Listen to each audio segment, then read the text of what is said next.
All right, welcome back, everybody, to the Engage 8 podcast. I'm Josh here with my co hosts, Zach and Mike. And it is currently halftime of the Sunday night football game between the Cowboys and the Giants. Cowboys are kicking ass right now. And we're going to start off today's episode with a statement from Zach regarding the events of today. Yeah, today wasn't it was a rough one. I felt the need to come out here and give a little PSA regarding everything that happened today. I would like to come out and apologize to all of those that I have talked shit to in the past. I have been extremely humbled today with the blowout loss for my Bears. I've had some questionable football takes in the past, some very recently.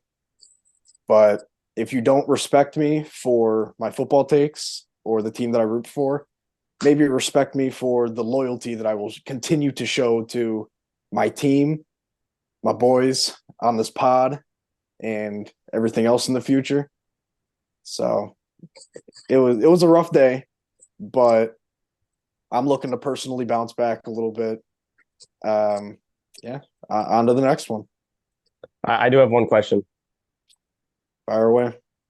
Who owns you? I don't know anymore. A lot of people. There's an answer. That's incorrect, but I think we can revisit that question after we go through a few games from the 1 o'clock slate first. But before we get to that, we'll start off with the Thursday night football opening kick. Lions win over the Kansas City Chiefs. I gotta come on here and say I told you. I tried to tell y'all. The Lions are for real. No Chris Jones is obviously the big story. Travis Kelce is what everyone's going to talk about. At the end of the day, the Lions just went in there and they beat the defending champs on their home field. Juwan Taylor false started every single play. It was to the point where NBC was talking about who is it? Dean Blandino. I forget who their in studio ref is, but he went on a whole rant about it.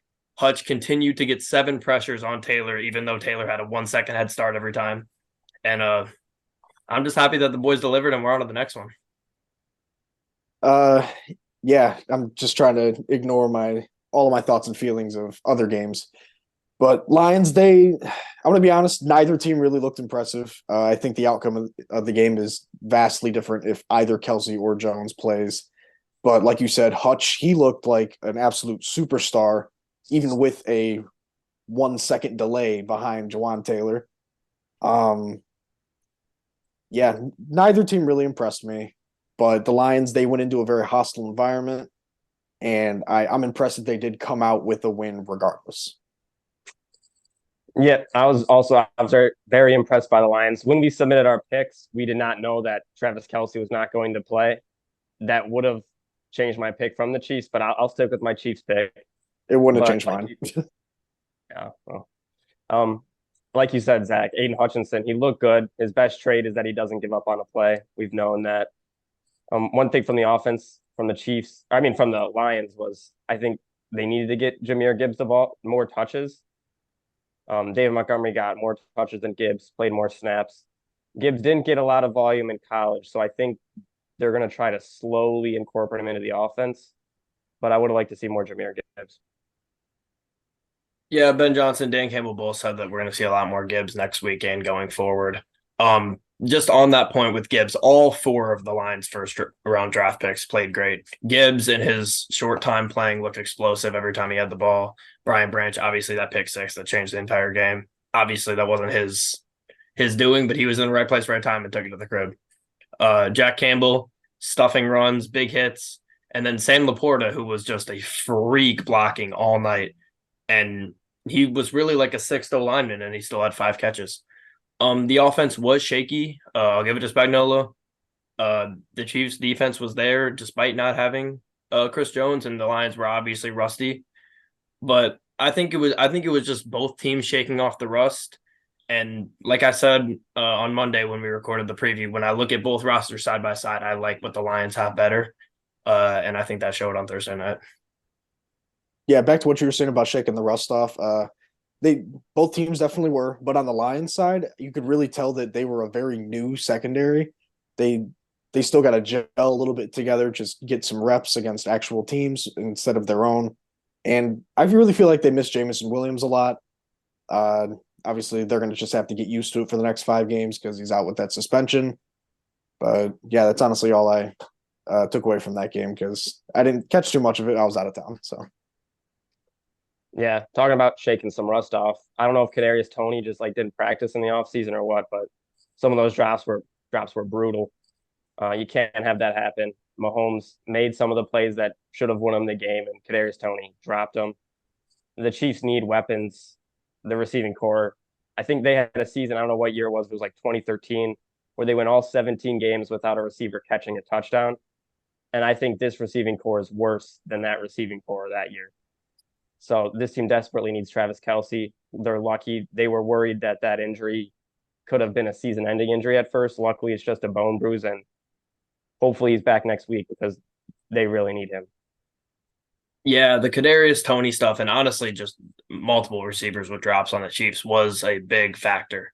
But then I look at mistakes like that, which cost them, and then I look at a mistake like the Lions fumbling in the what was that, the second quarter, when they fumbled inside the 5, Marvin Jones.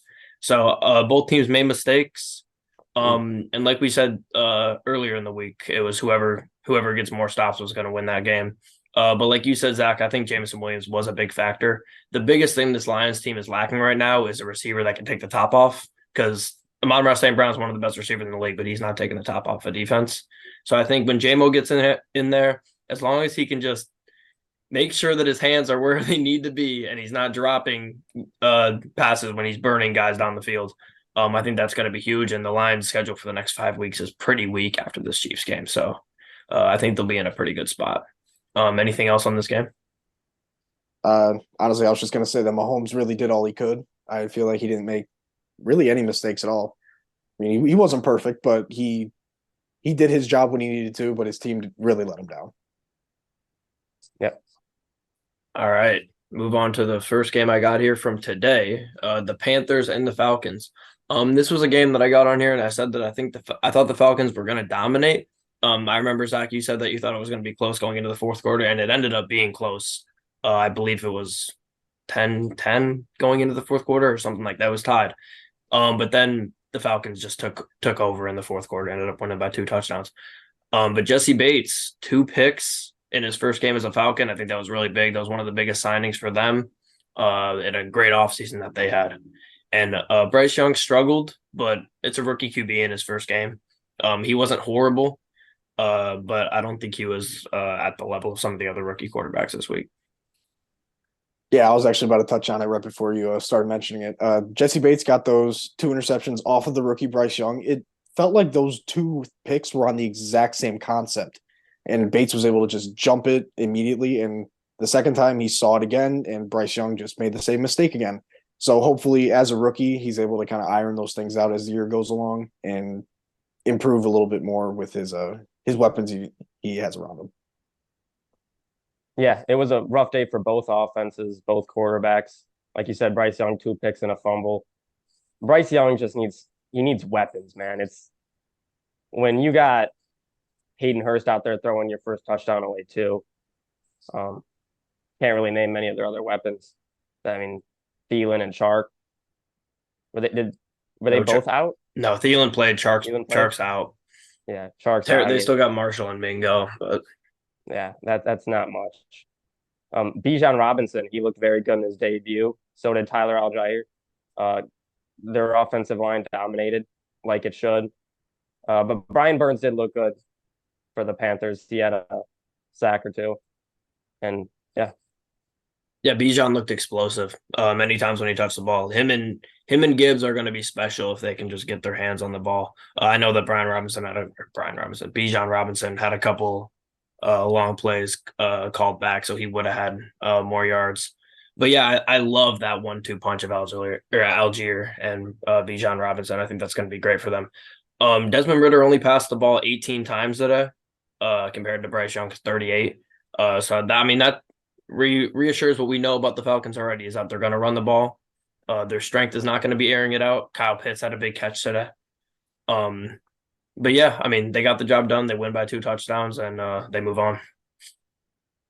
Yeah, that's what the Falcons are going to have to do. In that inconsistent division, if they do want to have a chance to win it, they're going to have to win those games that are winnable. And they're going to have to do that by not forcing Desmond Ridder to be the hero all the time, relying on that what really seems to be like a two-headed monster in that backfield with Robinson and Algier, and just feed it to Pitts and London wherever they can. Yeah, and speaking on London, he only had 1 target and he ran routes on like 90% of passes. So they need to incorporate Drake London into that offense more. I think that's I mean, yeah, is that on Drake London? Probably a little bit, but I think that also is just a victim of the situation. There's so many mouths to feed, and if you're only going to pass the ball 18 times, there's going to be guys that get shafted on that. But yeah, I mean, like we said, the Falcons took care of business. This is a game they should have won, and they ended up winning convincingly when it was all said and done. Any last points on that game? JC Horn injury. Yes, Could be out a couple of weeks, right. so hope he's all right. Not what the Panthers secondary needs at all. So I would look to for the fantasy people out there, I would look to go quarterback and receivers against the Panthers for the coming weeks. All right, here. Next game I got here is the Texans at Ravens. No picks or touchdowns from Stroud. So at least he didn't absolutely sell the game away for his team. He ended up having 250 passing yards. So one of the better rookie quarterback starts today. In a little bit, we're going to talk about what I think was the best one. But Stroud was solid against a good Ravens defense, and he was getting beat up early. A lot of young quarterbacks, when they get beat up early, especially in their first few games, they're going to start airing it out and they're going to start making mistakes. Stroud didn't do that, which I think was a very convincing sign. And Zay Flowers is going to be nice as a wide receiver 1. He had, 7, 8 catches today? Something like that. He had 9 catches today for 78 yards. So he's looking like he's going to be a beast, and Lamar finally has some weapons. Lamar wasn't running it today, though, like he has in the past, which against the Texans defense, that does have talent, but I was a little shocked to see that. Yeah, I was kind of going to touch on it. Stroud, he looked all right. He wasn't terrible. He wasn't absolutely fantastic. He in his first ever start, he was good. And shout out to J.K. Dobbins. All love and prayers to him. Hate that this stuff kind of just happens in general. First game of the year, it's just heartbreaking. It really is. Yeah, it is. Yeah, speaking on Coleridge, Stroud, he did have 44 pass attempts, which was a lot. He did have a fumble, which hurt his team. So that hurt. But their run game really struggled. They definitely need to do better there. And the J.K. Dobbins injury, yeah, very sad, torn Achilles. Prayers to him. But the Ravens, like always, they just have injury problems. Their offensive line got beat up again today. Ronnie Staley, I think, was out for a while. Tyler Linderbaum got hurt. The Ravens just seem to always have injury problems. So, yeah, that seems to be a problem for them. And honestly, there's not much you could even say about that. Was it week 1 2 years ago when Dobbins tore his ACL, or was that during training camp? I don't remember. It was early in the season, I remember. Yeah. So you hate that for him. It feels like every year we're like, oh, J.K. Dobbins, this is the year, and then it ends up being Gus Edwards every time. Yeah. So you really hate to see that. Justice Hill had 8 carries for 9 yards. So obviously they don't got much out there outside of J.K. Dobbins. But I was shocked to see Lamar only get 6 carries. And it's not like he was really airing it out either. He only had 169 passing yards. Kind of a Fields-esque stat line for him. But unlike Fields, they got the job done and won the game against an inferior team. Well, also, unlike Lamar, Fields doesn't have that Ravens defense on the other side of the ball. And he also wasn't facing a rookie quarterback. But either way, Good job for the Ravens, just getting it done. I mean, yeah. Jordan Love's like a 5th-year rookie at this point, but it depends on how you want to look at it. He's basically a red shirt. All right, you guys ready to move on to the next one? Yeah. All right, next game I got here is Bengals at Browns. This is a game that we all picked the Bengals. I texted you guys this morning. I said I'm betting on the Browns, and it ended up working out. Obviously not for the picks, but it worked out for my betting. But the Bengals got punked, honestly. The Bengals just got straight up punked. The Browns have kind of owned Joe Burrow, which is when I didn't realize how much they had owned him. That's kind of just what made me make the bet. As I just saw that they've been bad. They were bad last year, week 1, coming off the Burrow injury. Now this year, another Burrow injury with the calf, playing the Browns again, and they just get punked. The Browns need to continue to just run Chubb into the ground.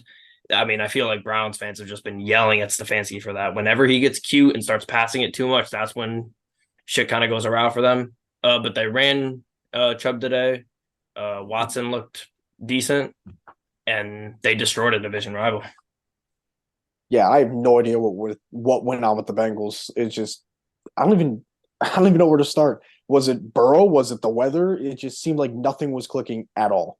I think they started their first 4 or 5 possessions with punts, Yeah. and coming out of an offseason, and with Burrow coming off that injury that he got in camp, you would think that they're like, all right, let's get this season off right. Let's just shake all that off. But no, they fell flat, and there's really no other way to say it. And like you were talking about, Josh Chubb, he's a silent killer. You look at the stat sheet and you see his 100 yards, but if you're watching the game, you wouldn't think that. You'd think he's got maybe like 50, maybe 70 rushing yards. And I looked at the box score after the game, seeing like he had over 100 yards. That there's no way. But he's just so effective, and behind that line, he can just be so dangerous if he were to get the proper workload. So Stefanski's really got to look to run a little bit more, not necessarily because of my fantasy team and having Chubb, but for the good of the Cleveland Browns as well. Yeah. I mean, this week, Joe Burrow became the highest paid player in NFL history, and then he put up maybe the worst game of his professional career. I'd say his worst game of his professional career. But you got to give a lot of credit to Jim Schwartz, the Browns defensive coordinator. That defense came out hot. They dominated. They just locked down T. Higgins, locked down Jamar Chase. Joe Burrow had nothing going. They blitzed on 53% of dropbacks. And I mean, the Bengals had no answer to Myles Garrett and that entire defense. Yeah, the Browns defense was phenomenal. We stressed heavy in the offseason about the Browns front seven, but their secondary played great today. I mean, T. Higgins gets targeted 8 times and finishes with no catches, no yards. I mean, that's phenomenal. Like you said, Zach, Nick Chubb, just consistent. He just puts his head down and runs. I mean, he had 4 catches today too, which is great for Nick Chubb. The biggest thing I just like to see, I see 40 rushes from Cleveland and 29 passes. That's great. That's what you want. It's when they get in the games where they have Deshaun throw 40 passes and then all of a sudden they have like 30 rushes and it's like, what happened?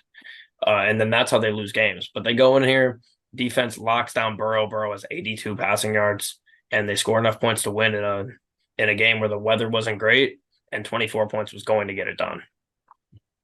Yeah, like you were talking about, if they do have to start throwing the ball a lot more in like a non-shootout game, then yeah, it'll be okay because they're up. But if they're in a game where they got to score points, Deshaun's got to be on it. He has to. Luckily, today wasn't that day, but if they get into a shootout with like the Ravens or even the Chiefs come like playoff time, they're going to have to put up points, and Deshaun's going to have to be a lot more consistent. I know everybody saw that funny looking interception today. It made me chuckle a little bit, but he was good overall, but he's got to be better than that on a consistent basis in order to really take this Browns team to that level that they want to be at. Yeah, I mean, I think he just has to be better. Nick Chubb was obviously good. He had 6 yards per carry. He dominated the game. One bad injury for them, though. Jack Conklin, he got carted off, their right tackle. They need him. He's one of the better tackles in the league. They need him to be healthy, and it doesn't look good. They think he's going to be out for the year. Yeah, luckily for the Browns, it's not devastating to their O-line, considering they have one of the best O-lines in the game. But obviously, you lose any piece on the O-line, that's going to be a problem. But I think the Browns are headed in the right direction. And especially in a division like the AFC North, you have to beat your divisional opponents. And they start off on a good path. Any last thoughts on that one? DeJuan Jones is going to get a chance to step up and see if he's that guy. Seems like it. And moving on to your team, Mike. This next game is the Jags at Colts. The Colts give up 30 points, but a lot of the touchdowns were short field, 40-yard drives, especially towards the end of the game. But the Colts were in it the whole time. Great first game for AR. I mean, he's everything. He 37 pass attempts and 10 rushes. I mean, quick math, what, 47 out of, I don't know why I'm trying to do math. Like 47 out of like, I don't know, 60 or 70 snaps. So I mean, that's phenomenal. But I mean, how much can you run him into the ground? Obviously, you see late he has the knee bruise. It's looking like he's going to be okay. I don't know. Maybe you know more than I do, Mike. But from what I've seen, it looks like it's going to be okay. Pittman ends up finishing with 8 catches for 97 yards. He was doing basically nothing for a lot of the game, but then him and AR started getting connected, and I think this is great for the Colts to be able to say they competed in this game. Like I said earlier in the week, I thought it was kind of a bad matchup for them. Their defense going against a great offense in the Jags, but they hung in there. Yeah, they kept pace really well through the first few quarters, and they had a lead going into the fourth, I believe, right? 20-17. Mm-hmm. I was very impressed with how Richardson looked. He looked very professional, and I think every single game that he plays, he's just going to get better. It's just going to come with time and the reps. But you got Trevor Lawrence and what looks to be a very high powered offense with the Jags. You saw Calvin Ridley. He had like 4 or 5 catches on just the first drive alone, basically just reintroducing himself after the whole suspension last year. But I think both of these teams have very bright futures to look forward to. Yeah, Trevor Lawrence, he looked all right. Calvin really looked great. Christian Kirk was solid. Evan Engram was solid for the Jags. Josh Allen was maybe their best player. He was able to keep Anthony Richardson from escaping the pocket, getting extra yards, had a couple sacks. Anthony Richardson, I think he had the best rookie quarterback debut. I don't think it was anything special, anything great. I was really hoping they would at least have some sort of vertical passing game. They just didn't. They didn't pass it downfield really at all. And then the run game was just, it was tough to watch. Deion Jackson had 14 yards on 13 carries. That's not going to win you football games. They're obviously missing Jonathan Taylor, but what can you do? He's perfectly fine. He's would pass a physical today, but his agent just doesn't want him to play. Wants him to go to the Dolphins. But the Colts defense was very impressive in my opinion. DeForest Buckner, he was the best player in the game for either team. He dominated on both sides, had a forced fumble, fumble recovery, touchdown. And the Colts front seven in general, their linebackers too. I mean, they all look very good. Secondary had its issues, but the defense looked good. That's not the reason the Colts lost this game. Yeah, I mean that Defo scoop and score. I know Doug Peterson was rolling over after that. I mean the entire offense just stopped moving. The play was still alive. That was crazy. I feel like you always see that kind of play and they run it in the end zone. Obviously, it gets called back, but here it worked out for them, and he gets that scoop and score. But I completely agree. I think Anthony Richardson definitely had the best rookie quarterback performance this week. But yeah, I don't think it was phenomenal. Obviously, they, like I said, they ran him into the ground kind of. I saw Trevor Lawrence after the game told him to protect himself. And that's exactly right. Honestly, that's what he has to do. He has to stay healthy because if he gets hurt, it could get ugly for the Colts, I think. Especially in the off. I mean, like you said, Deion Jackson, 13 carries for 14 yards. This was one of the games I had on Red Zone, didn't have this one isolated. So I don't know if it was a significant O line problem. But from what I mean, it's hard to blame 13 carries for 14 yards on just Deion Jackson himself. Yeah, I was gonna talk about that too, but he also had 2 fumbles, I think, too, right? It just he didn't really do anything special, especially with having to fill those big shoes of Jonathan Taylor's. You touched on it before, Mike. They're missing him. They need him back if he's even going to be back. So maybe this is just adjusting to life without JT or just salvaging the season until he does come back. The Colts have a little bit of a tough road ahead of them, but I think Anthony Richardson is going to get some good experience from that. Yeah. Another one of my biggest disappointments of the day was just the Colts receiving core. Like I said, they didn't really throw it downfield much, but Alec Pierce's name was just he was just nowhere to be seen. He was a ghost. I was disappointed in him. Josh Downs had a couple plays. His first game too. It could have been better. Michael Pittman didn't come on until the second half, really, where AR was kind of just looking for Pittman all game. And I was just disappointed in Alec Pierce.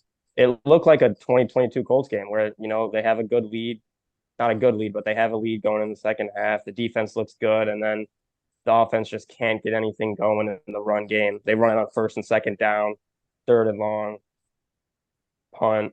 Defense has to keep going on the field after these third and longs, and eventually the other team just gets it going and can just run over us. Yeah, from what I've seen, it kind of seemed like a frustrating game. I think the biggest takeaway would, I mean, obviously they give up 31 points, but like we said, it wasn't necessarily the defensive side of the ball's fault. A lot of short yardage drives. I think maybe that's the one takeaway you can take away as a Colts fan is that the defense didn't get absolutely torched, and you're playing a pretty good offense. Like you guys touched on, Calvin Ridley in his first game back looked phenomenal, especially early. I can only hope that JMO can have any sort of performance like that in his first game back from suspension. Anything else on this game? All right. Next game here, maybe the biggest upset of the day up there.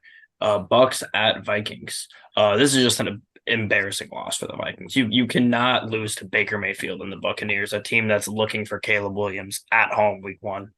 And it seems like the close game luck finally caught up to the Vikings. Hopefully, maybe we see a 0-11 in one score games this year from the Vikings. I would love to see that. The turnovers killed them. I mean, the Vikings had a pick and 2 fumbles. Kirk obviously finishes with like 340 yards, but honestly, that's kind of a deceiving stat line. Kirk didn't play great. The offense didn't look special. The most surprising thing, if anything, was the Vikings defense played pretty good for not being a very talented unit. But I mean, you're going against Baker. You kind of have to play good on the defensive side of the ball. But as a Vikings fan, I would not be able to stomach this one. Yeah, Baker was just I guess, under 200 yards passing. Not the best completion percentage. Mike Evans, he was all right. Scored that touchdown, but then I think next drive or 2 drives later, he had a drop pass that could have turned into a walk-in touchdown.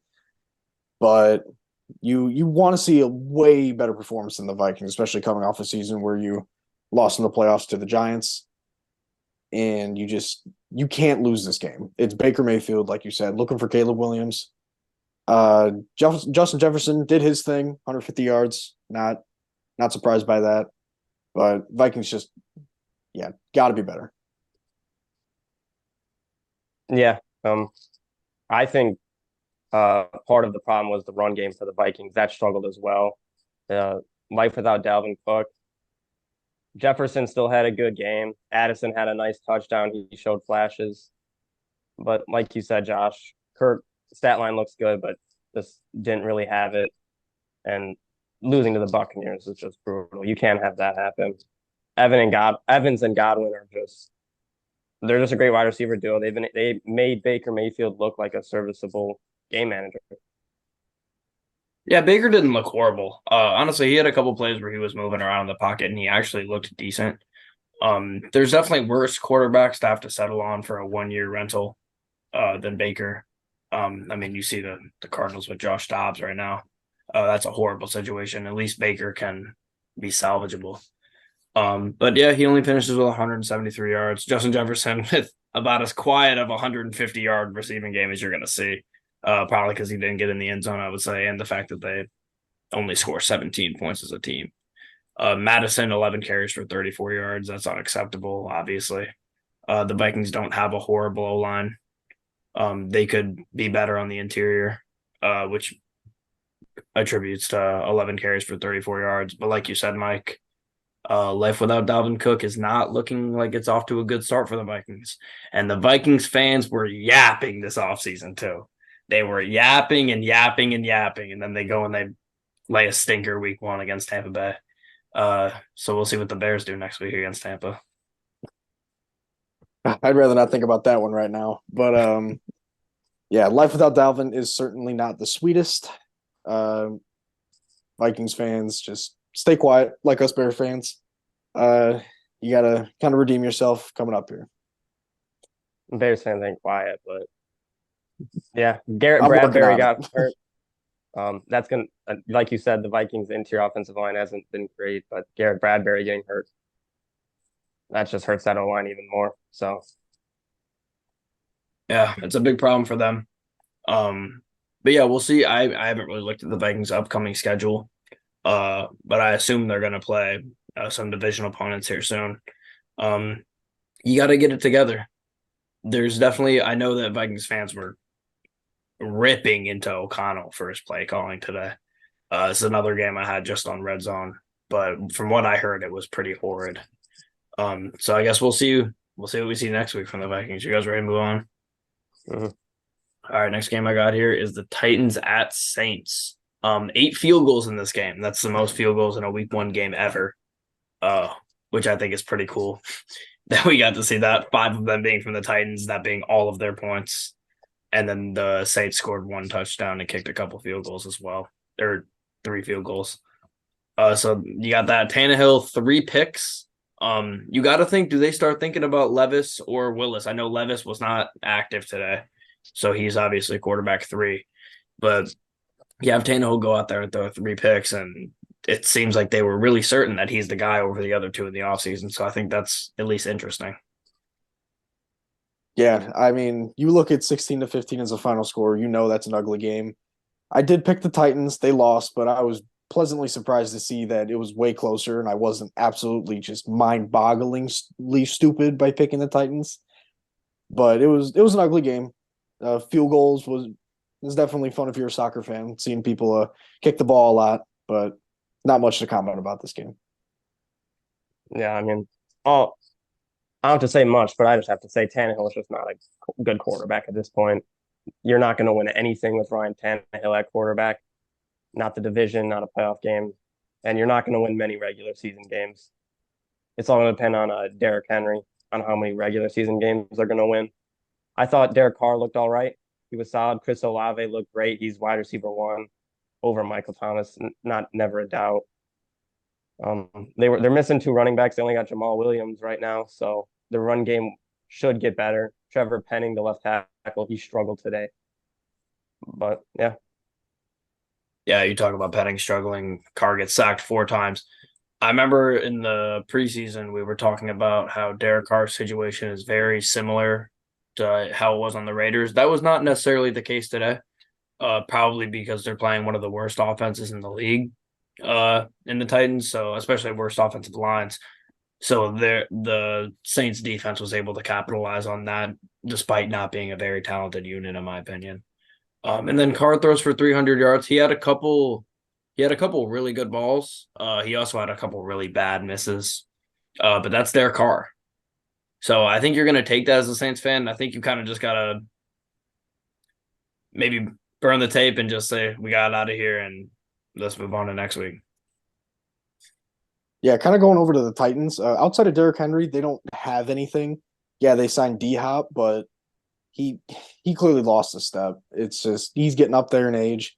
He's one of the more fascinating players I've ever seen play the wide receiver position in my lifetime. But he's not what he once was. And having Tannehill throw the ball to him, it's definitely not an upgrade over Kyler. So it sucks to see his career kind of going this way, but that's what it is when you're getting older, and only one team really gives you an offer. Yeah, he's just the worst Julio Jones, in my opinion. But the Titans O-line, too, they're very bad, just like most of their team. So. I don't know if the Julio Jones comparison is real. I think he has better hands probably than Julio. But outside of that, I think Julio's got him in just about everything. That's just the career ending on the Titans kind of situation. Yeah. D-Hop played okay today, though. He had all right. Yeah, he had what, like 7 or 8 catches? So did Julio in his debut with the Titans. Fair. Though. Yeah, fair. So we'll see how that goes. At least he's getting targeted, though. At least it's not a situation where a veteran receiver comes into a system and they just kind of fall flat and you don't see him. At least he's getting targeted. That's probably because the Titans wide receiver core is horrid. Yeah, it's probably going to be like that all year. He's not going to top 100 yards a lot, but he'll have like 8, 9, 10 catches. Yeah, because he'll be the only one open. Right. Yeah. He might have some targets, but I don't think Ryan Tannehill really put the ball in a place he can catch it. Yeah. And we're saying that about D-Hop of all players. That's sad for Tannehill. Right. All right, you guys ready to move on to the next one? Yeah. All right, so moving on to the Cardinals at Commanders. Commanders win a game they were supposed to win. It was not as close as the game really does look on paper. The Cardinals had a defensive touchdown that kind of kept them in it, but they didn't score once on offense. As far as touchdowns go, their only touchdown was that scoop and score. It's going to be as the Cowboys are just dominating right now as we're recording this, but Oh. 40 nothing now. Just got another fumble. But anyways, Cardinals at Commanders. It's gonna be tough for the Cardinals with Dobbs at quarterback. Obviously, he did not look good today. They're another team that's looking to get a top pick in the draft. Obviously, they also have the Texans pick, so it was a big day for them to lose both of those. But yeah, the Commanders won a game they were supposed to. Did the Commanders play great? No. But they're still getting their feet wet with Sam Howell. Honestly, you kind of just led me perfectly into that. Sam Howell, he surprised me a little bit today. He looked not awful. Even though it was against the Cardinals, I feel like he made a good first impression for the 2023 season, and the Commanders defense doing what they were supposed to do. Of course, Cardinals, their only touchdown was that scoop and score. But yeah, the only 4 points. It definitely was not the story of the game. Yeah, Sam Howell looked all right, but I mean, the story of the game was their defense. Their defense just dominated like they should against that sorry Cardinals offense. They had 7 tackles for loss, 3 sacks, 2 fumbles. They did it all. I mean, the Cardinals just aren't that good. Brian Robinson looked good for the Commanders. I like seeing him more than Antonio Gibson. That was nice to see. And Commanders won the sold out debut. Yep, they win the game. First game after Dan Snyder. Yes, I'm very happy that they're using Brian Robinson. I didn't know how they were going to, but he won 19-3 in carries against Antonio Gibson, which is big for him. Don't like that Terry McLaurin only had 2 catches for 31 yards. He seems to just have so many of these games over the past couple of years where he just is basically just nowhere to be seen, and he's such a talented receiver. The only bright spot I could give to the Cardinals is they sacked Sam Howell 6 times. So obviously they got to the quarterback and they kept themselves in the game for the most part. But without that scoop and score, it's basically a blowout. Yeah, I really wish I saw a lot more Terry McLaurin in this game. It was honestly the perfect game for him and Sam Howell to really get a little bit of a connection going. But like you said, only 2 catches. I wish I saw more of them. Yeah. I mean, obviously, I wish I saw more Terry McLaurin too. I also wish I saw more Jahan Dotson. He wasn't really in the game either. Curtis Samuel was the main receiving threat for the Commanders. Logan Thomas as well. I don't know if they'll be able to get many wins with Sam Howell at quarterback, but he looked all right out there. All right, you guys ready to move on to the next one? Yes, sir. And this is a game I accidentally skipped over on my sheet here. Yeah, I know some Steelers fans wish they could have skipped over this one as well. Niners at Steelers. Niners go in there. They do exactly what I said they were going to do on Monday. They just bullied Kenny Pickett, and they just overpowered the Steelers. They're just a gritty team on both sides. Pickett looked very different than he looked in the preseason where he dominated 5 drives, 5 touchdowns. So the preseason champs go 0-1 to start the year. And Brock Purdy, he just looked phenomenal. His pocket presence was beautiful. He was stepping up. He was finding his guys. Ayuk was always open. Debo was always open. He looked phenomenal. He didn't look like a 7th-round pick. He looked like a 1st-round pick. And if Brock Purdy continues to play like that, they might be the favorites in the NFC for me. Yeah, talk about Brock Purdy. There's no way the 49ers should be able to make that move for Lance, then move right off of him, yet still be contending the entire way through. Brock Purdy has been he looked fantastic. And that's what giving someone who shows promise first team reps throughout the entire offseason. His pocket presence, like you said, was great. That's just getting chemistry with all the guys. Christian McCaffrey, one of the best weapons in the entire NFL. He was doing a little bit of receiving, but mostly on the ground. Had a really nice touchdown run. But Steelers, TJ Watt, he showed what he was capable of. It's a shame that the rest of the team really couldn't follow suit. Yeah, TJ Watt showed why he's a Defensive Player of the Year candidate and will be a major threat to win that. Deontay Johnson and Pat Freiermuth, they both got hurt. I hope they're both healthy. But back to Brock Purdy, man. I told you guys in the division preview, I think you guys are we're kind of disrespecting this man in the division preview. He's just because he's a 7th-round pick, little guy. He's dangerous, man. And like you said, Josh, his pocket presence was very good. He looks like a top quarterback, and the Niners are scary if he keeps playing like that. Very scary. I mean, for me personally, from what I saw from Purdy today was much different from what I saw last season. Easily. And then that's on top of the fact that he had UCL surgery and he got better somehow.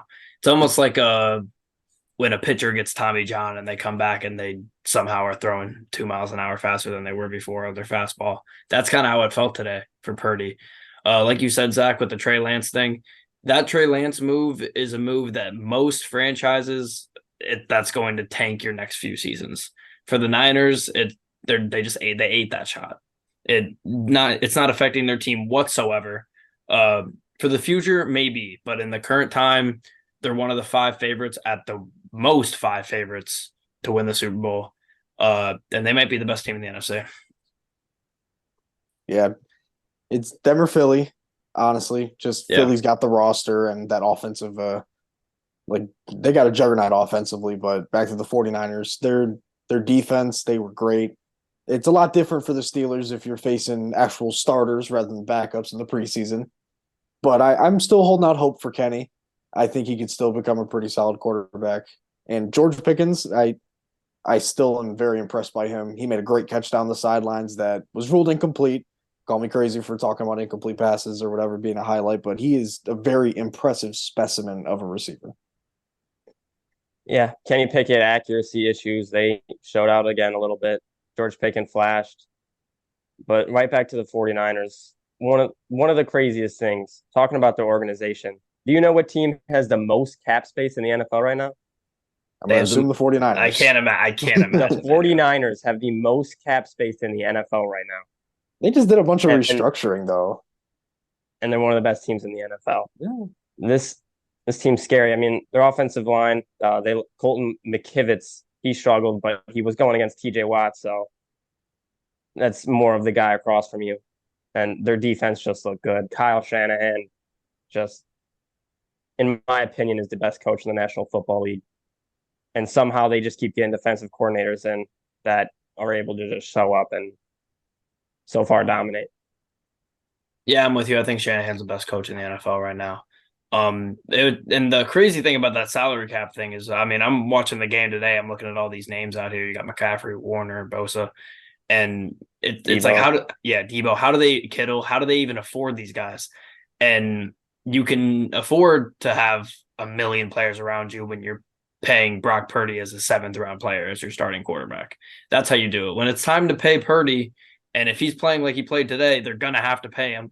Then that's where you start things start to get a little bit shaky, and you got to start restructuring. Obviously, they're preparing themselves for that now. But that's all I got to say about this game. I'm not giving up on the Steelers or anything. This was a bad matchup for them to begin with. Not playing the Niners defense first game is tough, but yeah, I agree. I think them doing so good in the preseason, it might have hurt them a little bit. Go in thinking you have a chance, and then just to get hit in the mouth that early, it's hard to recover. Yeah. I mean, we get year in and year out. We try not to overreact to the preseason, and it's always the teams that go 3-0 in the preseason. Like the year the Lions went 0-16, they went 3-0 in the preseason, and then obviously we know what happened after that. But speaking of horrible teams, you guys ready to move on to the Bears? Ready as I'll ever be. All right, Zach. Packers at Bears. The Bears play calling was atrocious. Fields' intended air yards per pass was 3.3 yards.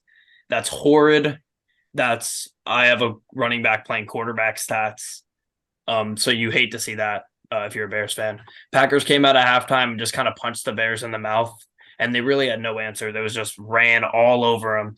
Bad Bears D-line, bad Bears O-line. The secondary, obviously Brisker went down at one point. Did he come back in the game? He did. He did. Okay. Well, he did go down at one point, and that would be a big loss for them. But my biggest thing I've written down here is, why did they spend all their money on linebackers? Like, I mean, come on. I mean, it was a bad decision when they did it. We knew it was a bad decision, and by we, I mean everybody that's not a Bears fan. And it showed up today. It was just an embarrassing performance from the Bears. Well, I'll start this out by saying it's week one. Let's not overreact to everything.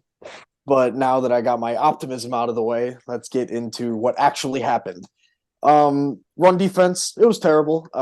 The Packers went to Aaron Jones a lot in the first drive. They scored a touchdown. Rest of the first half, I think you got maybe one total touch. And guess what? They didn't put up any more touchdowns. Third quarter, they went to Aaron Jones. They got 2 straight touchdowns. Shocker. And Fields, he wasn't spectacular today, but they didn't let him rip the ball the way he is good at. He only had 2 attempts past 20 yards downfield, and on those 2 attempts, he was 2 for 2. One of them was a touchdown, and that touchdown was his longest throw of the day, and I think it was only like 23 or 24 yards. And he didn't run as much today, but I don't think I saw a single designed run, which I guess I'm kind of okay with because I'd rather him not get hurt or just only have to rely on his legs. But I think when he scrambled, he made good decisions when he was scrambling for the most part, aside from that one fumble. But when you get brought down by 2 guys that are absolutely massive and you're trying to do a little too much because you're down by multiple scores, that'll happen. Pick 6, that was bad. That was that was his worst play of the day. And I didn't see a lot of that the entire game, though. He wasn't staring down receivers. It was kind of just like he was like, all right, I'm just going to try and get the ball to my guy here. And it just backfired. Speaking of his guy, DJ Moore, you go out and trade for him. Only 2 targets, 3 if you count that 2-point conversion. What are you doing, Getsy? But what are we doing? Like that's a terrible idea. Just to throw. I don't even know how many screen passes they threw. 400? It was terrible. I hated it. I saw a screen pass and I'm just like seeing Vietnam flashbacks, just knowing everything's about to go south from there. It was bad. If the Bears pick in next year's draft is their own pick and it's number 1, got to go Caleb Williams because something went terribly wrong. But I'm not giving up on Fields just yet. I'm going to stay loyal to my guy. It is only week 1. It is only week 1. There's 16 more games. So much can happen. I want to say he can still be a superstar. The light is fading. It's not gone, but it is fading. Yeah, I think the Bears just took a knife through Justin Fields' development. They ruined him. Making Matt Eberflus your head coach when you're trying to develop a quarterback, I just don't agree with that. Getting Luke Getsy, a guy who he was just like the Packers pass game coordinator as your offensive coordinator. I just think that's when you're trying to develop a quarterback, that's not what you do. And I love Matt Eberflus. I think he's a great defensive coordinator. But yeah, Justin Fields just didn't look great. And you said, why not let him pass? I think maybe part of the problem is they just don't trust him to pass. That's the whole problem. That's the entire problem is he can't pass. Yeah. That's just not true. Like it's all the bitching about, I mean, obviously the play calling today was horrible. You would have thought Matt Canada was calling plays for the Bears today. It was bad with all those screen passes. Fields, at least he gets 200 yards passing. Woohoo! That was great for him. Oh. Only took 37 attempts to get there. He doesn't get sacked too many times today, only 4. I guess, but yeah, I think I was shocked too, Zach. No design. I didn't think I saw any design runs either, which is, I mean, I guess maybe that's only their tanking move, but it looks like they're tanking either way. So I guess it doesn't really matter too much what you do there. DJ Moore, 2 targets is crazy. It's absurd. It's honestly crazy. It's crazy. I'm fuming about that. That's wild. I mean, he was the talk of the offseason. You finally get Fields' guy. Let's see him go to work. And then, I mean, you get Mooney gets triple his targets. That's a problem. I mean, I'm looking down the list here. Oh, shit. I clicked out of what I was on. Okay. I mean, Khalil Herbert, more targets. Roshan Johnson, more targets. We'll Dante Foreman, more targets. Like, that's absurd. But I'm going to shift over to the Packers a little bit, considering we haven't really talked about them at all.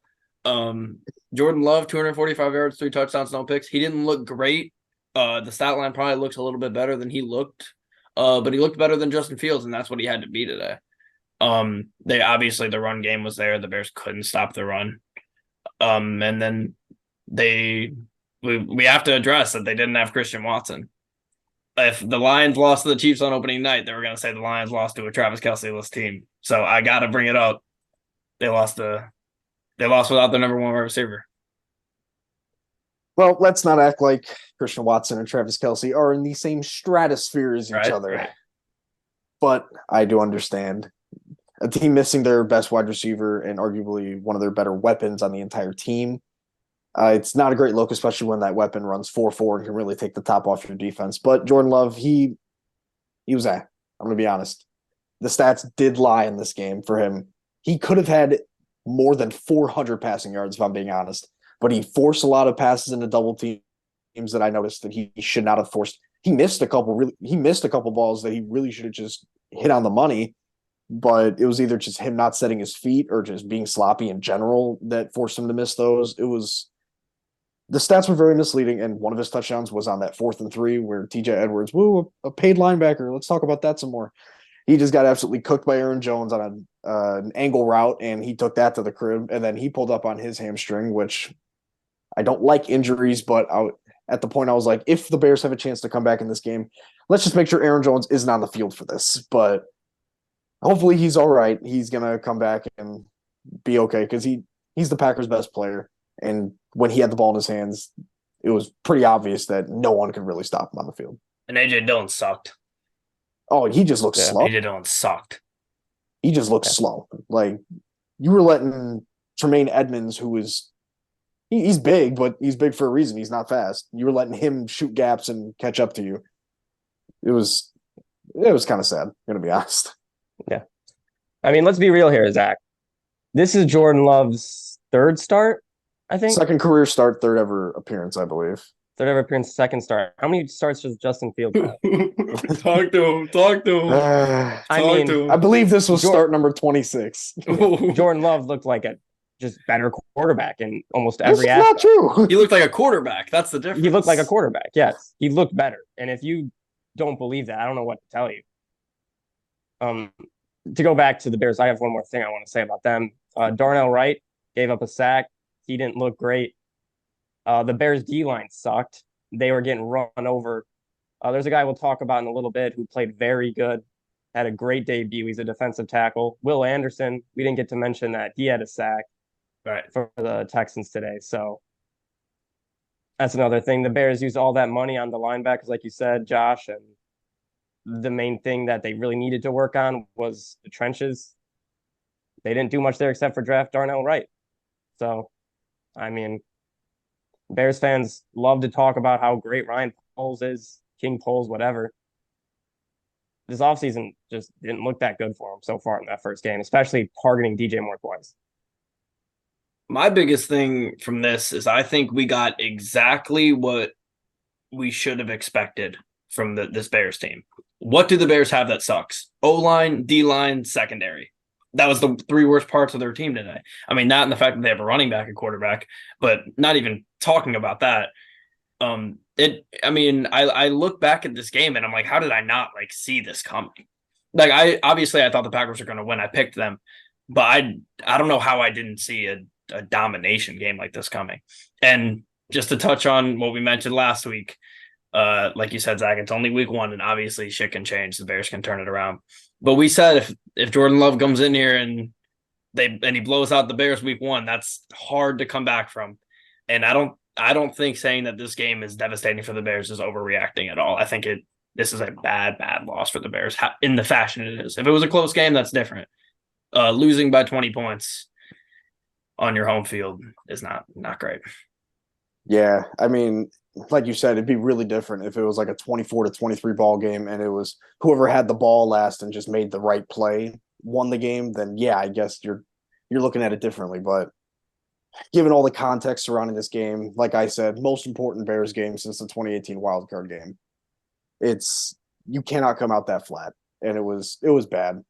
But to at least get my sorry ass on a positive note, Rashawn Johnson, he looked very good. He ran with some purpose today. that one on the right sideline in the fourth quarter. It wasn't a touchdown. I wanted it to be for him, but he ended up getting his first career touchdown a few plays later, anyways. So shout out to Rashawn Johnson. I pray he's RB1 very soon, but I don't know if we'll see that because Herbert kind of sucked today too. yeah, I mean, And I like Herbert. yeah, he wasn't terrible, but he definitely could have been a lot better. Foreman, I don't even know why he's on the team. I'm gonna be honest. He just doesn't feel like he brings anything. He's not an elite pass blocker. He's not an elite runner. He just felt like a body to bring in until they figured out whatever they needed to figure out. Yeah. Some things I wanted to mention about the Packers was Jaden Reed looked very good until he got hurt. I hope he's okay. Lucas Van Ness also looked very good until he got hurt. So also hope he's okay. And then Quay Walker got that pick six on that brutal throw by Justin Fields. Great return. Fields couldn't track him down for a tackle. Kind of looked embarrassing trying to. But Packers did get a little banged up in this game. So next week they're going to have to try to get healthy. And then one more thing. I think Matt LaFleur is one of the more underrated coaches in the league. I'm interested to see how the season goes for the Packers, but he's been able to put together a good game plan so far in his career. I just think he's kind of underrated. I think he's a great. It's going to turn into one of those, I think, like a not necessarily at that level, but like a Brady Belichick divorce type thing. Kind of how Rodgers and LaFleur kind of turned out. Probably just to see how LaFleur does post Rodgers and how Rodgers does post LaFleur. I don't think there's going to be like Super Bowls in the balance or anything with the Packers, but I think it'll be, like you said, very interesting to see how LaFleur does this season. Yeah, just two more things I want to touch on, and then we can finish off the last few games here. But like you said, the Quay Walker pick, that play was just embarrassing. I mean, that is like the quintessential Justin Fields hater play right there. Doesn't look, just stares down his receiver no matter what. There was a walk-in pick six. I mean, that was embarrassing. And then maybe the most embarrassing thing of the day for the Bears is late game when you're in the red zone and they're just like milking clock. Like, at least hurry up and give it a chance. You're getting punked on your home field and you're just like not caring. I don't know. I would personally be mad if I would personally just want to get the hell out of there, but that's just me. Yeah, but Maybe you gotta they should show bring some. Dion in. Like, I get both sides of it. Gotta show some I completely understand, but like honestly, I know I'm demoralized from watching it. Imagine how they feel playing it. I know it's easy from here to be like, just show some hustle, act like you care. Like Right. they do care, and that's why they're so disappointed because they like Jaquan Brisker. He was like, "Why not us? Why not us?"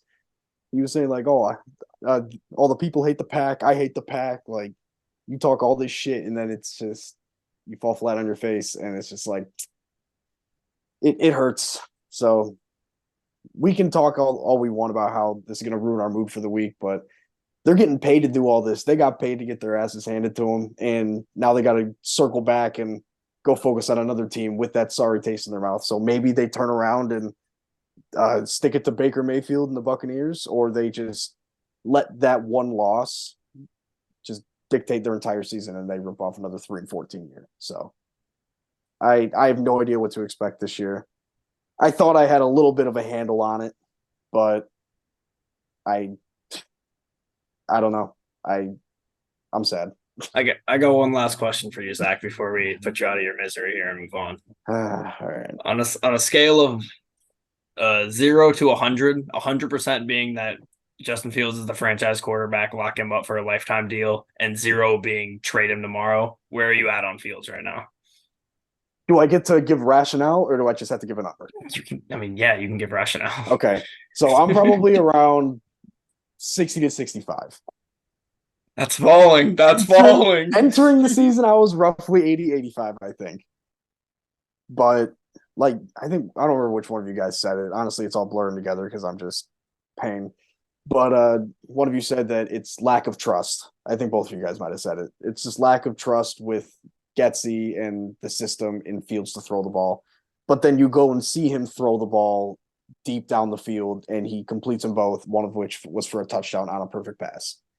It's just he has those, but then in the short game where he does have to work through progressions, most of the time he was doing good, but then that Quay Walker interception, it was rough.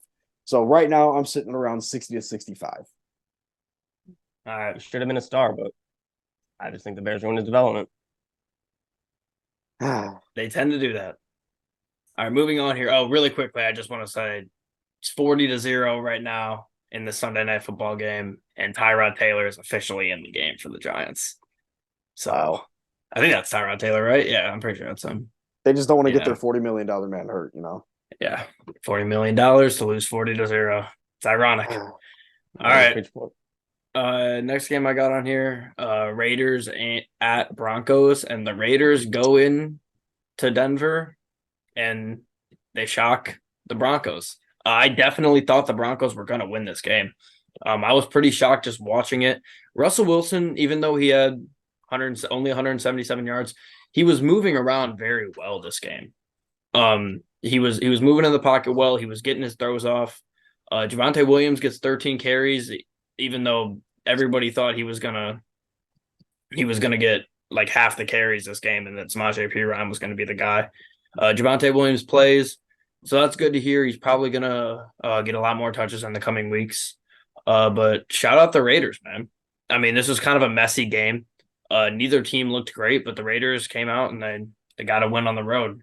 So good for them. Yeah, I was in the offseason, I was always on the side of optimism with the Broncos because I was very let's see what Russ does with a new coach, and especially with bringing in Sean Payton and his entire resume. I felt like they could really do some damage this year. But Raiders, props, like you said, props to them, props to Jimmy G and Jacoby Myers, of all people, dropping 2 touchdowns. You don't really expect that, but I mean, with Devontae being guarded by Surtain, I mean, you got to go to somebody else at some point. But I really wish the Broncos did come away with this one, but props to the Raiders. Yeah, the Raiders beat him. Jimmy G looked all right. So did Russell Wilson. Josh Jacobs is still good. It was a sloppy game. Kareem Jackson had a couple cheap shots in there, especially on Jacoby Myers, who looked very good. 9 catches, 81 yards, 2 touchdowns, like you said, Zach. He looked good. The thing that surprised me the most watching this game was Hunter Renfrow was just out there running and didn't do much when he was running. He had 0 targets, Cardio. which is very interesting because Hunter Renfrow is one of the better slot receivers in the NFL. And now this is almost it's the start of the year, but this would be the second year in a row where he's just kind of falls off and doesn't do much. So that'll be interesting to see how that keeps going on this season. Yeah, my biggest thing is I wanted the Broncos to win so I can come in here and be like, oh, I liked what I saw from Russ. I liked what I saw from Russ either way. He looked rejuvenated. Obviously, the offense goes and scores only 16 points against a bad Raiders defense. So that's outside of Max Crosby in the front, of course. But so Russell Wilson, he looked pretty good. Obviously, didn't have his wide receiver one. What was pretty crazy to me looking back at the stat line, 15 of 20 of Jimmy G's completions were to Myers and Adams, and 19 of his 26 targets were to Myers and Adams. So someone else has to step up and get open for him. Or maybe he's just staring down his receivers. I don't know. I mean, it worked out for him. Can't really hate on him. He won the game. Anything else for that one? Greg Dulcich got hurt. So, like I said in the division preview, I was really excited to see how he'd play this year and just hope he's okay. Me as well. All right, possibly the game of the day here: Dolphins at Chargers. The Dolphins win the game in a very good game, back and forth the whole time. The Chargers ran all over Miami, and Tua threw all over the Chargers. So it was a true battle of the styles this game. My biggest thing here is Tyreek Hill is somehow still underrated as a receiver. It's crazy. He's not, you don't ever really see him in these top 5 lists. Maybe it's because you can't throw him a jump ball, but he is just consistent. He's going to give you 200-yard games every single year. And he did it week 1 today. And we gotta keep putting respect on Tyreek Hill's name because he's one of the best. Yeah, like you said, 200 yards, not many receivers you can really pencil in and year out to give you at least really 2 of them a year. Tyreek he's just fantastic. Tua, I think he's arguably MVP, first in MVP voting if it were to conduct today. But yeah, Eckler was looking really good. Herbert was okay.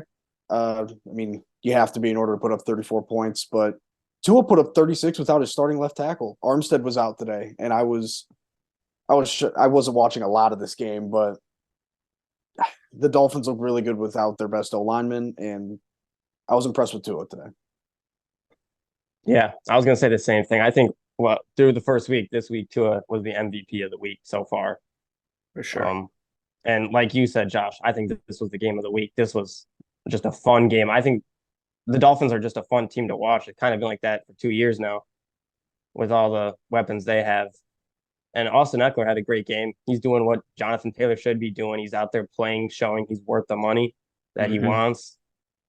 And yeah, the Dolphins are fun. Tyreek Hill, like you said, he's somehow underrated, and he's just that good. It's almost crazy to think that he was on the Chiefs. Like, could you imagine putting Tyreek Hill on the Chiefs this year? It feels like it would be unfair. I mean, it was unfair. But I mean, yeah, Tua, this is the most confident Tua's ever looked to me. He just looked confident all game, just slinging it, 400 yards passing. And the Chargers are just gonna Charger, man. They just always put themselves in a position to be in the best games, and then they just consistently lose them. And I hate to blame Justin Herbert because he had a decent game, but at what point do you got to start winning games? Because we're looking at Justin Herbert as one of the best quarterbacks in the league, and deservingly so, but he just doesn't win. He just doesn't win. I honestly don't know what to say. I mean, he's got all the talent in the world, and he's got some guys around him too. Keenan Allen, Mike Williams, who I think was hurt a little bit today too, and Quentin Johnson, who wasn't featured very much, but he's still very raw and talented player who can really show some promise later in the year. But I can't get past Tua just being fantastic today. He was slicing and dicing the secondary, and that Chargers secondary has some guys in there. You got Derwin, J.C. Jackson, though he was coming back from that injury last year. But it's just their defense is good too. Right, I know. It's just Tua just doing his job, and then some. But Jalen Waddle too. He was also kind of he is a stud. But Tyreek Hill, he's incredible. Yeah, I mean, Chargers are going to charge him, man. This has kind of just been the Chargers as a franchise. I mean, Herbert, he kind of just reminds you almost of Phillip Rivers.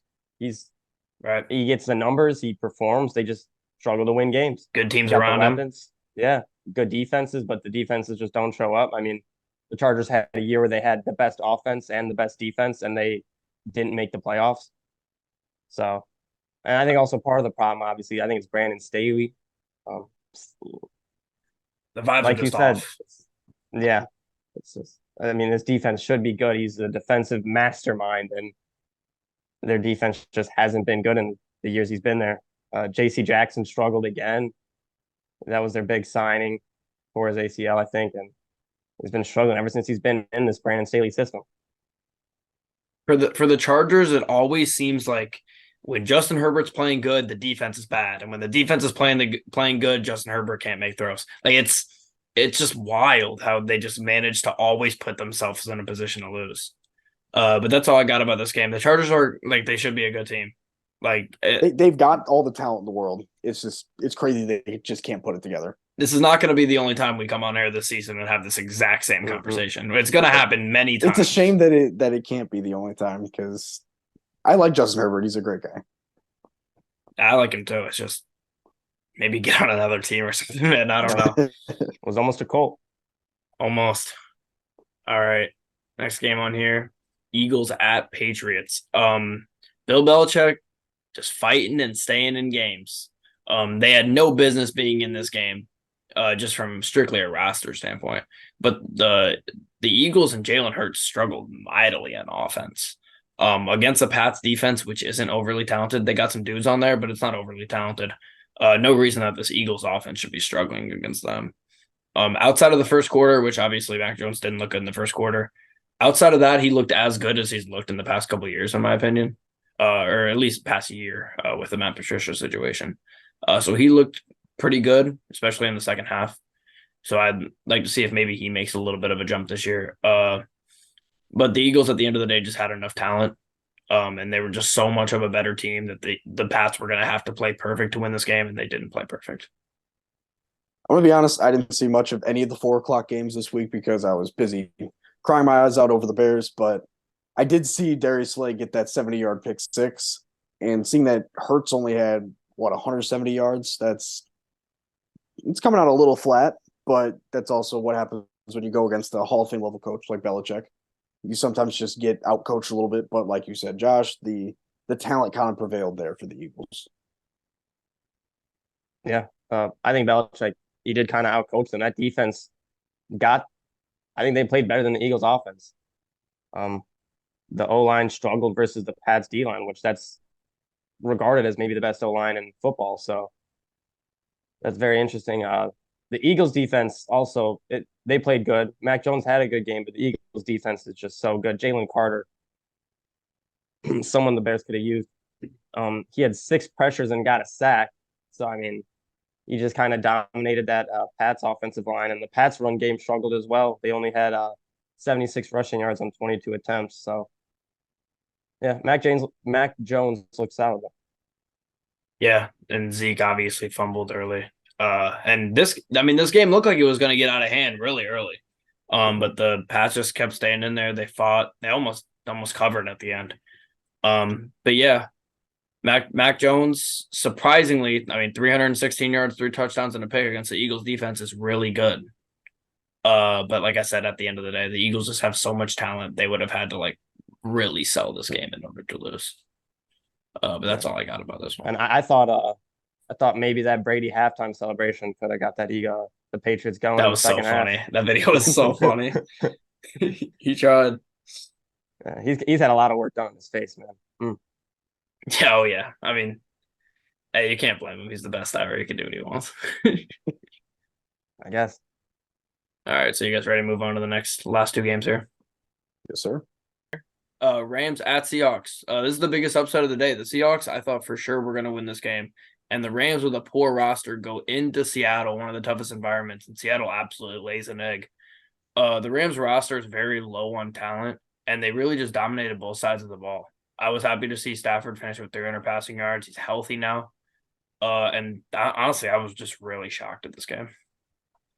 Yeah, honestly, the big storyline, no Cooper Cup and not going to have him for a little while, and they still went into Seattle and got the job done. I It started out with Seattle maybe just kind of starting slow, but they really never got going. DK, yeah, he had his nice little open touchdown catch, but outside of that, nothing really special happened from them. Like you said, Stafford, he's healthy. Maybe the Rams can become something when Cup is healthy, but I guess we'll never really know until that time comes, or we just see more from Stafford in this kind of ragtag Rams team. Yeah, I mean the Seahawks really had nothing cooking. Gino had nothing clicking, and then Charles Cross got carted off. So that could be a big blow for them losing their young right tackle. But I think the story of the game really was kind of Puka Nacua. He dominated for Rams, 10 catches, 119 yards. Kind of just feel like just a Cooper Cup stat line. Stafford looked good first game back, and Aaron Donald dominated on the defensive side. So somehow, I mean, the Rams just look good. I think this could be more on the Seahawks, to be honest. I mean, Geno Smith, 112 yards. The talk of the offseason is, can Geno do it again? Can he do what he did last season? And now you don't want to overreact to week 1, but now it's like, I don't like, let's see if he can even strike something of what he did last year. And then, like you said, they lose Cross. They lost their right tackle as well. Or is Cross left or right? I I forget what think Cross is right. I Okay, thought then Cross was the right side. they lost both tackles. So that's a significant problem, especially going and playing the Lions next week with that defensive line rotation. So yeah, I mean, no quarterback needs to lose their tackles, and especially when he didn't perform well this week. I think that could be a significant problem for the Seahawks going forward. Yeah, like you said, can Gino replicate what he did last season this season? I mean, that's going to be the story for the first little bit. But until we get a full picture of what every team really is, we can't really overreact too much on just one week. The Rams could have just played outside of their means, and the Seahawks could have just had a bad game. You could look at other games like Buccaneers and Vikings, where, yeah, Baker played a little bit better than he probably should have, and the Vikings played a lot worse than they should have. So once we see a lot of games from each team, then we'll be able to get a bigger picture of what each team really is. Yeah. For Geno Smith, Seahawks fans just gotta hope last year wasn't a fluke, obviously, and there just wasn't too many positives for the Seahawks at all today. A negative for the Rams, they had 7 penalties, so they got to clean that up. Yeah, I like you said, Josh. I think this is more on the Seahawks than it is on the Rams. I think the Seahawks just had a bad game. And then you guys see the DK Yeah, little shove at the end. That's how Sean McVay was pretty pissed about that. anger issues DK, maybe. yeah, DK's a whiner. He's been a whiner. So that doesn't really shock me. But I'm ready to move on to the last game here. You guys are. Mm-hmm. Yeah. All right, the game that we've been watching, basically the entire recording of this podcast, just finished about 20 minutes ago. But the Cowboys at Giants. Cowboys win 40-0. I guess just the biggest thing here is the Cowboys defense is just elite. Early in the game, the Giants go and then they drive down.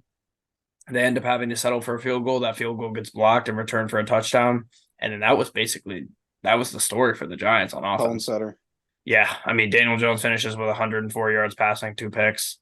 Gets benched late for Tyrod Taylor. Saquon Barkley, 12 carries for 51 yards, not good. It's not what you like to see. I mean, the Cowboys score 40 points and Dak had 143 yards passing, no touchdowns. So, the Cowboys defense is just elite. Evan Neal sucks. And that's basically all there is to say about it. Evan Neal sucks, and Micah Parsons is very good at football. Honestly, I think it's Mike. You were talking about it earlier. It's less about how bad you played, but more about the guy across from you. It's Micah Parsons. There's not a lot you can really do to stop him. So you could throw chips at him, but if you get him one-on-one, you are pretty much done for, unless you're an elite tackle like a Trent Williams or a Lane Johnson, maybe. But it felt like we rarely saw Dak Prescott even on the field because the Cowboys kept scoring not on offense. And Tony Pollard, nice to see he got a little bit of action as RB1 this week. A couple touchdowns and 5 yards of carry, which was pretty impressive too. I wish I saw a little bit more from CeeDee Lamb. I really wanted him to take another step into the spotlight as a wide receiver 1 in that top little group in the league. But might have to wait another week for that. But honestly, at least he didn't just not show up and the Cowboys lost. He didn't have to show up because the Cowboys just won 40-0. So call it what you guys want. I'm just glad the Bears didn't have the most embarrassing loss of the week in my eyes. I don't know about that, but one thing that disappointed me with the Giants, I know you were really high on him, Zach. So was I. John Michael Schmitz didn't really have a great game. He had that bad snap on that first possession that just threw off the entire mojo of the offense, really. But the Cowboys defense, man, if you had him in fantasy football, you had a 35 points. It was fantastic. And sleeper is 40 points. I mean, 2 interceptions, 7 sacks, 3 forced fumbles, a fumble recovery, 2 touchdowns, a block kick. I mean, they won the game. They didn't even need to send the offense on the field. The defense could have done it by themselves. Yeah, just another example of a team just getting punked. When I think about teams getting punked today, I think of the the Giants getting punked, the Bears getting punked, and the Seahawks. You just cannot let your division rival come in to your home stadium week 1 and lose 40-0. I haven't been big on the Giants. I thought that they kind of had I wouldn't say a fluky year, but they overachieved and the roster didn't get much better. The receiving core is horrid. Darren Waller led the way with 3 catches for 36 today. I know he was hurt, but I don't know, kind of an embarrassing performance from the Giants overall, and they kind of just got to burn the tape on this one, I think. Yeah, probably. Yeah, I think they'll get better, though. I think they'll fight for a playoff spot, but yeah, first game of the season, you can't come out like this. It's embarrassing for that city, especially. It's a big weekend. You just want to play for your city. It's not what you want to see. Right before 9/11, they did the whole pregame thing, which was cold. Mm-hmm. As I bet on the Cowboys, and then they did the whole pregame thing, and I'm like, damn, tomorrow's 9/11. I know. And then obviously they get punked, but I don't know, tough game to lose like that. And they just kind of like gave up. They didn't really care, and it was sloppy weather. So I thought that might give the Giants a little bit of help with the sloppy Yeah, weather with the run game with should Saquon, but have. they just didn't show up. I mean, you guys said that they should just throw out the tape, but other teams are going to throw out that tape. They're going to see, oh, it was just Saquon getting the rock, and once we stop him, then it's going to be Daniel Jones and that $40 million just spaghetti noodle he's got to his shoulder. I Teams are going to start stacking the box, and unless Hyatt or any other receiver that they have is going to be able to create separation or do something, it's going to be wraps for the Giants. I wasn't high on them last year. Sure, they outperformed a little bit, but I'm not high on them this year either. I don't see really how they can get better, especially without adding to the wide receiver room outside of Darren Waller, obviously. Yeah, that's all I got from this one. Mm. All right, so that wraps up our week 1 review. Obviously, we got the big Monday night game tomorrow night between the Bills and the Jets. And then we will be back recording on Tuesday night for the week 2 preview, and then that video will be up either Wednesday or Thursday morning. So that's all for me. Anybody got any last notes before we send them off? I didn't get to give my reasoning for picking the Bills instead of the Jets. Oh, go ahead. So I'll just say Right. the Bills got Josh Allen. They went out bad last year. I know it's Aaron Rodgers' first game in New York. It's a big day for the city. I don't think it's in New York though. Is it in Buffalo? It's in New York. I think it is in New York, yeah. Oh wow, that's interesting. But yeah. I just think Josh Allen, I think they're the better team. I think they're going and win. Yeah, I'm excited for it. It should be a good game. I'm very Yeah. excited, yeah. You could argue both teams for this one. Yep, should be good to see. And then we'll have our records after week 1 for our picks, and then be ready to make those picks next week. So thanks everybody for watching. Don't forget to like and subscribe, and we'll see everyone in the next one.